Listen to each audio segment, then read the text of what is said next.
Funded accounts अगर आपने लेने हैं ना या प्रॉप ट्रेडिंग की तरफ आप जा रहे हो तो ये 3 चीज़ें आपके लिए जानना और समझना बहुत ज़्यादा इंपॉर्टेंट है इससे पहले कि आप प्रॉप ट्रेडिंग स्टार्ट करो। अब आपको पता है कि मेरी recommended prop firm funded trader markets के, जिसके ऊपर मैंने अपने यूट्यूब चैनल पे एक पूरी सेपरेट प्लेलिस्ट बना डाली कि जिस प्लेलिस्ट के अंदर इनकी 3 डिफरेंट कैटेगरीज के फंडेड अकाउंट्स के ट्रेडिंग रूल्स को डिटेल में आपके सामने एक्सप्लेन किया और साथ ही साथ प्रॉप ट्रेडिंग को ओवरऑल मैंने बहुत सी यूजफुल इन्फॉर्मेशन प्रॉप ट्रेडिंग से रिलेटेड आपके साथ शेयर की, सो दैट आपके लिए डिसाइड करना आसान हो जाए कि आपके लिए राइट फंडेड अकाउंट कौन सा है। अब 3 ये इंपॉर्टेंट चीज़ें जो कि उसी सारी इन्फॉर्मेशन में से एक्सट्रैक्ट करके इन 3 चीज़ों को आज की इस छोटी सी वीडियो में मैं आपके सामने एक्सप्लेन करूंगा। थोड़ी देर में स्क्रीन शेयर करके FTM फंडेड ट्रेडर मार्केट्स की वेबसाइट पर ले जाके ये 3 पॉइंट्स जब आप नोट कर लोगे तो आपको एक समराइज्ड वर्जन मिल जाएगा उस सारी इन्फॉर्मेशन का जो कि मैंने अपने यूट्यूब चैनल पर माई प्रेफर्ड प्रॉप फर्म की प्लेलिस्ट में आपके लिए डिफरेंट वीडियोज़ के अंदर रख दी है, आपको बता दी है। एंड पे आज का कॉन्टेंट यूजफुल लॉजिकल लगे, वीडियो को लाइक करके चैनल को सब्सक्राइब करके बेल आइकन पर क्लिक कीजिएगा। रेफरल लिंक और डिस्काउंट कोड वीडियो के डिस्क्रिप्शन में है, सो दैट अगर आप साइन अप करना चाहते हो रेफरल लिंक और डिस्काउंट कोड्स यूज़ करके आप साइन अप कर सकते हैं। एक चीज़ रेफरल लिंक से रिलेटेड मैंने पहले भी बहुत दफ़ा बोली है, रेफरल लिंक का हरगिज़ ये मतलब नहीं है कि हम FTM फंडेड ट्रेडर मार्केट्स की टेक्निकल सपोर्ट है। अगर आप यहाँ पे साइन अप करते हो, आपको कोई दिक्कत कोई मसला है तो पहले आप इनकी वेबसाइट पे जाके इनकी चैट सपोर्ट पे अपने इशू को बताएं और अगर आपको लगता है कि आपके इशू के हल की रेजोल्यूशन में टाइम लग रहा है तो उसके बाद फिर आप हमारी टीम से रब्ता करके ईमेल या व्हाट्सएप सपोर्ट पे आप हमसे फॉलो अप दिलवा सकते हैं। So without any further delay let's start the action. FTM funded trader markets की वेबसाइट अपनी स्क्रीन पे आप लोग देख रहे हैं और रेफरल लिंक को क्लिक करने के बाद आप इसी पेज के ऊपर लैंड होंगे, जहाँ पे पेज को स्क्रॉल डाउन करने के बाद यहाँ पे डिफरेंट कैटेगरीज के फंडेड अकाउंट्स है। पहली चीज़ ये कि आपने डिसाइड करना है कि आपने किस कैटेगरी के फंडेड अकाउंट को लेना है। अपने अब बंदा जो होता है ना उसके माइंड में यही होता है कि भाई प्रॉप फर्म है, वो फंडेड अकाउंट हमें दे देगी, उसके ऊपर हम ट्रेड करके पैसे बना के ठक करके पैसे विड्रॉ कर लेंगे। It doesn't work this way, ऐसे नहीं होता।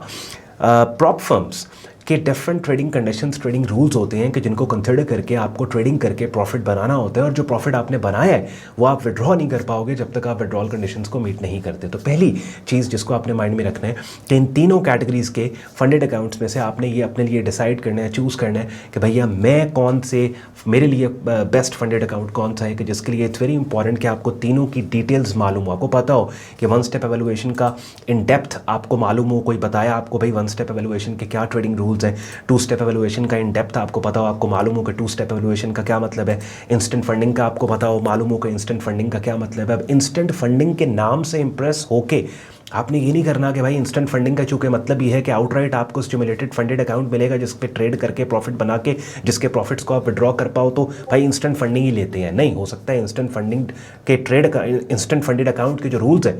वो 2 स्टेप एवेलुएशन से ज़्यादा स्ट्रिक्ट हो या फिर 1 स्टेप एवेलुएशन के रूल से ज़्यादा स्ट्रिक्ट हो। तो इसलिए मैंने जो मैं वीडियो के स्टार्ट में बात कर रहा था, यहाँ अपनी स्क्रीन पे आप मेरा यूट्यूब चैनल देख रहे हो जहाँ पे माई प्रेफर्ड प्रॉप फर्म के नाम से ये प्लेलिस्ट पड़ी है जिसके अंदर तकरीबन 26 वीडियोस अब आ गई हैं और ये वाली वीडियो डाल के 27 हो जाएंगी। तो इस प्लेलिस्ट के अंदर मैंने बाकायदा 1 स्टेप एवेलुएशन के टाइटल और 2 स्टेप एवेलुएशन चैलेंज अकाउंट के टाइटल थंबनेल और इंस्टेंट फंडिंग के टाइटल थंबनेल के साथ सेपरेट 3 वीडियोज़ रख के और उसके बाद एक और वीडियो है जो कि इन तीनों का कंपेरिजन करती है, तो वो आप ज़रूर जाके देख लीजिए, सो दैट आपको आइडिया हो जाएगा, पता लग जाएगा कि आपके ट्रेडिंग स्टाइल के हिसाब से आपके लिए कौन सा फंडेड अकाउंट ठीक है। दूसरी इंपॉर्टेंट चीज़ ये है कि जितने भी ट्रेडिंग रूल्स और कंडीशंस हैं जो कि इन तीनों डिफरेंट कैटेगरीज के फंडेड अकाउंट्स के साथ आते हैं, उनमें से जो सबसे बड़ा रूल है वो ड्रॉ डाउन का, ड्रॉ डाउन टाइप का, यानी ट्रेलिंग ड्रॉ डाउन या फिर फिक्स्ड ड्रॉ डाउन। अब ड्रॉ डाउन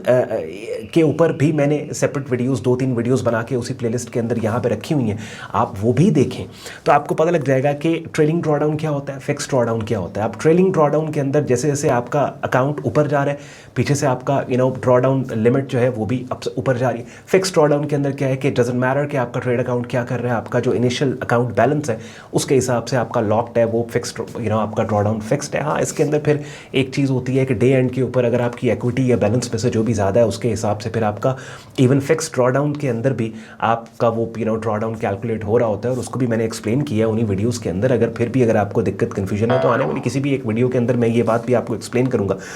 तो ड्रॉ डाउन टाइप बहुत, फिर अगर ट्रेलिंग ड्रॉ डाउन की हम बात कर रहे हैं, ट्रेलिंग ड्रॉ डाउन के अंदर मजीद फिर आगे से उसकी 2 टाइप्स हैं। मिसाल के तौर पर आप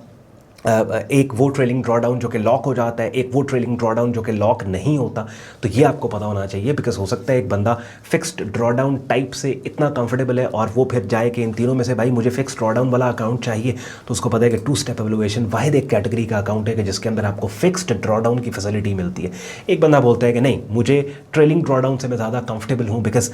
मुझे एक टेस्ट दे के स्टिमुलेटेड फंडेड अकाउंट मिल जाएगा वन स्टेप एवल्यूएशन के अंदर के जिसके प्रॉफिट्स को मैं विड्रॉ कर पाऊँ, तो फिर वो वन स्टेप एवल्यूएशन की तरफ जाएगा। एक बंदा इंस्टेंट फंडिंग लेना चाहता है और कोई टेस्ट नहीं देना चाहता और वो ट्रेलिंग ड्रॉडाउन से कंफर्टेबल है, तो वो इंस्टेंट फंडिंग की तरफ जाएगा। तो ये दूसरी इंपॉर्टेंट चीज़। पहली चीज़ क्या कि इन तीनों में से आपने असेस करना है कि कौन सा अकाउंट आपके लिए राइट है, और दूसरी चीज़ पहली चीज़ के साथ इसलिए लिंक्ड है कि दूसरी चीज़ में ड्रॉडाउन टाइप का आपको पता हो, तो जब आप पहली वाली चीज़ यानी कि इन तीनों कैटेगरीज की डिटेल्स आप देखेंगे तो आपका आइडिया हो जाएगा कि फिक्स ड्रॉडाउन क्या है और ट्रेलिंग ड्रॉडाउन क्या है, तो इसका आपको पता होना चाहिए। तीसरी इंपॉर्टेंट चीज़ है कि आपको विड्रॉल कंडीशंस का पता होना चाहिए। यानी विड्रॉल कंडीशंस आपने, ये आपको पता लग गया भाई आपकी इन तीनों कैटेगरीज के फंडेड अकाउंट्स में से आपके लिए राइट फंडेड अकाउंट कौन सा है। आपको लेट्स सपोज मैं अपनी बात करूं तो टू स्टेप एवल्यूएशन के ट्रेडिंग रूल्स जो हैं वो मुझे ज़्यादा रीजनेबल लगते हैं। टू स्टेप एवल्यूएशन ले लिया, अच्छा जी, उसके बाद टू स्टेप एवल्यूएशन ट्रेड अकाउंट के साथ जो ट्रेडिंग कंडीशंस और रूल्स हैं उनके हिसाब से ट्रेडिंग करके पैसे भी बना लिए, प्रॉफिट भी बना लिया। अब तीसरी इंपॉर्टेंट चीज़ है वो जो पैसा मैंने बनाया है, क्या मैं विड्रॉल कंडीशंस को मीट कर रहा हूँ। अब विड्रॉल कंडीशंस कितनी है, टोटल 3 है। सबसे पहली चीज़ क्या कि कंसिस्टेंसी स्कोर, और जो थोड़ी देर पहले स्क्रीन शेयर जब मैं करके आपको यूट्यूब चैनल पे दिखा रहा था माय प्रेफर्ड प्रॉप फर्म की प्लेलिस्ट, 2 वीडियोस उसमें मैंने कंसिस्टेंसी स्कोर के टाइटल और थंबनेल के साथ रखी, तो आप जाके देखिए कि एज लॉन्ग एज आपका कंसिस्टेंसी स्कोर आप मीट कर रहे हैं चैलेंज फेज के अंदर, वो आपका 50% से ऊपर नहीं होना चाहिए, और फिर चैलेंजेस को क्लियर करने के बाद जब स्टिमुलेटेड फंडेड अकाउंट आपको मिलेगा तो फिर 45% से ऊपर नहीं होना चाहिए। दूसरी इंपॉर्टेंट चीज़ क्या है कि आप के मिनिमम ट्रेडिंग डेज है, मिनिमम ट्रेडिंग डेज जो हैं वो 5 हैं, और एक ट्रेडिंग डे कंसिडर होता है अगर टोटल ट्रेड अकाउंट साइज़ का 0.5% आपने प्रॉफिट बना लिया है तो ये दूसरी कंडीशन हो गई आपकी कि आपके जो मिनिमम ट्रेडिंग डेज का, और एक कैटेगरी का फंडेड अकाउंट है कि जिसमें जब आप वो बाय कर रहे होते हो तो चेकआउट के ऊपर एज एन एड ऑन आप वो लेते हो कि जिसमें मिनिमम ट्रेडिंग डेज के कंडीशन को आप एग्जेम्प्ट करवा लेते हो, और उसकी डिटेल भी मैंने रीसेंट वीडियोस के अंदर आपके साथ शेयर की थी। तीसरी जो विड्रॉल की कंडीशन है वो क्या है कि कम से कम 1% of your total account balance आपका प्रॉफिट बनाओ। यानी अगर $1,00,000 का आपका ट्रेड अकाउंट है तो उस $1,00,000 के ट्रेड अकाउंट में कम से कम $1,000 आपने बनाया हो जिसकी जिसको आप विड्रॉ करना चाह रहे हो। ऐसे नहीं है कि $1,00,000 के ट्रेड अकाउंट के ऊपर आपने $200 बनाया तो उसको आप कह रहे हो कि मैं विड्रॉ कर लूँ। तो ये 3 कंडीशंस है विड्रॉल की, और मैंने रीसेंट वीडियोस के अंदर बाकायदा एक सेपरेट वीडियो विड्रॉल कंडीशंस के ऊपर बना के इन तीनों कंडीशंस के ऊपर ही पूरी वीडियो के अंदर बात करके आपको एक्सप्लेन किया। तो ये 3 चीज़ें अब आपको मैंने बता दी, और ये तीनों चीज़ें, और इन तीनों में कहने के हर एक चीज़ को समझने के लिए आपको बहुत सी वीडियोज़ को देखना पड़ेगा। जैसे सबसे पहली चीज़ क्या है कि आपको ये पता हो कि आपने कौन सी कैटेगरी का फंडेड अकाउंट लेना है, 1 step challenge, 2 step challenge, instant funding. अब मैंने तीनों कैटेगरीज के फंडेड अकाउंट्स के ऊपर सेपरेट वीडियोस के अंदर आपको एक्सप्लेन किया, तो वो सारी आप देखोगे समझोगे तो आपको पता लगेगा ना कि आपके लिए राइट कौन सी है, 1 स्टेप, 2 स्टेप या इंस्टेंट फंडिंग। उसके बाद फिर विड्रॉल कंडीशन, तब विड्रॉल कंडीशंस में सबसे पहली कंसिस्टेंसी स्कोर को समझने के लिए आपको 2-3 वीडियोज़ देख के कंसिस्टेंसी स्कोर को समझना है। उसके बाद फिर क्या है मिनिमम ट्रेडिंग डेज, और उसके बाद फिर विड्रॉबल प्रॉफिट जो है आपके अकाउंट साइज़ का 1% होना चाहिए। आई होप आपको मज़ा आया होगा और ये वीडियो आपके लिए यूज़फुल रही होगी। जैसे मैंने आपको कहा, मैं जब आपके लिए ट्रेडिंग मार्केट्स का कंटेंट लेके आता हूँ ना,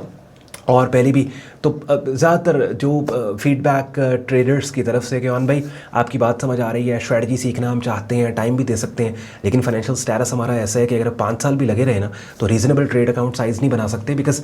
मैं अक्सर ट्रेडिंग साइकोलॉजी और माइंडसेट, राइट माइंडसेट पे जब बात करता हूँ तो सबसे पहली चीज़ मैं कहता हूँ कि आपके टारगेट्स रियलिस्टिक होने चाहिए। अब सोचिए रियलिस्टिक परसेंटेज रिटर्न के टारगेट्स अगर बड़े trade reasonable trade account size पे डिप्लॉय होंगे तो डॉलर अमाउंट इतनी बनेगी ना जो आपको मोटिवेटेड रखे। 200 या $500 के ट्रेड अकाउंट के ऊपर लेट्स सपोज अगर आपने ईयरली बेसिस के ऊपर 40-50% या मंथली बेसिस पे 5% का रिटर्न पोस्ट भी कर लिया तो क्या निकाल लेंगे, डॉलर अमाउंट तो इतनी नहीं बनेगी जो आपको मोटिवेटेड रखें। Then I had to try and test a venue specifically ये प्रॉप ट्रेडिंग का, कि जहाँ पे आपका ये फंडिंग का इशू हल हो जाए कि स्किल्ड ट्रेडर जो कि वक्त दे सकता है, टाइम दे सकता है, मेहनत करता है, उसको funding at least funding prop firm they they, so that उसका फोकस सिर्फ ट्रेडिंग के ऊपर हो, फंडिंग अरेंज करना उसका मसला ना रहे। तो फिर FTM फंडेड ट्रेडर मार्केट्स की सर्विसेज को ना सिर्फ ट्राई एंड टेस्ट किया, बल्कि यहाँ पे वो 2 स्टेप चैलेंज अकाउंट को विन करके और उसके बाद इनकी डिफरेंट इन डेप्थ इनकी सारी इन्फॉर्मेशन आपके साथ मैंने यहाँ पे